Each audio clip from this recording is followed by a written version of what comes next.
बामनघाटी उपखंड बहलदा ब्लॉक कंभारिया पंचायत परिसर में नुआ ओडिशा कार्यक्रम पंचायत स्तरीय सचेतनता शिविर सभापति पंचायत सरपंच वैदेही हांसदा अध्यक्षत अनुष्ठित हो जाए। सम्मानित अतिथि भाव एबीडीओ शक्ति प्रसाद पाइकराय, नोडाल ऑफिसर सिद्धांत पाल, बीपीएम सरोज कुमार मल्लिक, समाजसेवी मनमोहन परमाणिक, ललित कुमार महंत, 26 नंबर जिला परिषद सभ्य सूर्यमणि हांसदा, पूर्वतन विधायक साइबा सुशील कुमार हांसदा, पीओ प्रदीप कुमार बेहेरा और बीएलएफ लीडर रश्मिता महाकुर प्रमुख उपस्थित थिले।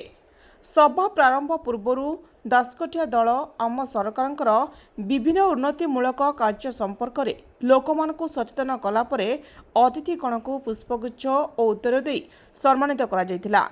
यापर श्री जगन्नाथ फोटोचित्र में अतिथिगण प्रदीप प्रज्वलन करथिले। तत्परे अतिथिगण नवीन सरकार विभिन्न योजना विषय लोकमानकु अवगत कराइथिले। एठारे थिबा स्टॉल माध्यम लोके सेमानकर समस्या गुड़िकु जणाइबा सहित तार आशु समाधान पाइपारिबे बोली सूचना देथिले। ए भव्य कार्यक्रम में ओडिशार प्रति पंचायतर उन्नतिर पुस्तिका उन्मोचित हेबा परे एलसीडी वीडियो माध्यम यार छवि को प्रदर्शित करा जायथिला। ए सभा को बीपीएम सरोज कुमार मल्लिक परिचालना करिथिबा बेले नोडाल ऑफिसर सिद्धांत पाल धन्यवाद अर्पण करथिले। ग्राम पंचायत ओडिशा नवीन ओडिशा सचेतनात्मक कार्यक्रम में भाग नहीं मिशन शक्ति डिपार्ट तरफ विभिन्न उन्नयनमूलक जो कार्य जे 3 लाख 5 लाख ऋण संपूर्ण एसएचजी माँ मान जोगे दी स्कूटी योजना लक्षे टंकार फ्री माने सुध फ्री जोगे दि जाऊँ सहित अन्य स्किल डेवलपमेंट प्रोग्राम और मो बस ये सब कार्यक्रम ओडिशा सरकार माध्यम आम पंचायत समिति में जोगे दि जाऊँ। पंचायत स्तरीय सचेतना शिविर आज 7म दिवस में बहलदा पंचायत समिति तरफ कंभारिया पंचायत अनुष्ठित होती।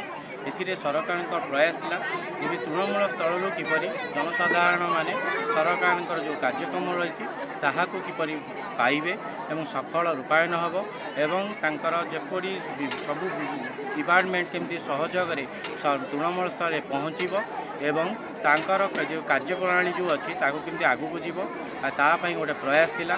यह आज सब डिपार्टमेंट आज उपस्थित थे समस्त सहजरे आज बड़ आडंबर आज निरांबर समस्ते साहाय्य करिसेंती एवं सब डिपार्टमेंट जो जहाँ जहाँ कार्य सब अच्छी सुचारू रूपे पालन करिसेंती।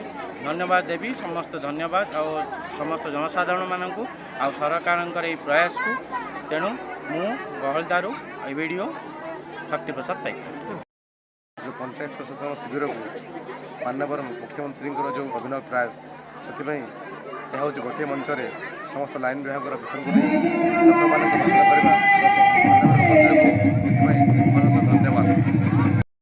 ग्राम पंचायत सरपंच वैदेही हांसदा आज आम पंचायत आम ओडिशा नवीन ओडिशार प्रोग्राम टे होता बहुत संख्यार माँ मैंने उपस्थित थे।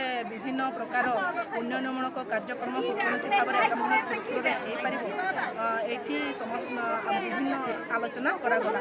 आते सब खुशी लगे भारत जगन्नाथ रास्ता भाव में एत दिन रही पड़ रही से रास्ता को आज माननीय मुख्यमंत्री नवीन पट्टनायक आपको नहीं।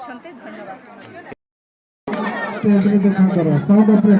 आज जो कंभारिया जीपी जो आम प्रोग्राम टी होती मो ओडिशा नवीन ओडिशा जहाँ बहुत भल होती आम समस्त को जन देवाक चाहूँ जे आम माननीय मुख्यमंत्री नवीन पट्टनायक जी भी योजना देती योजना उपर योजना आम मैंने समस्ते महिला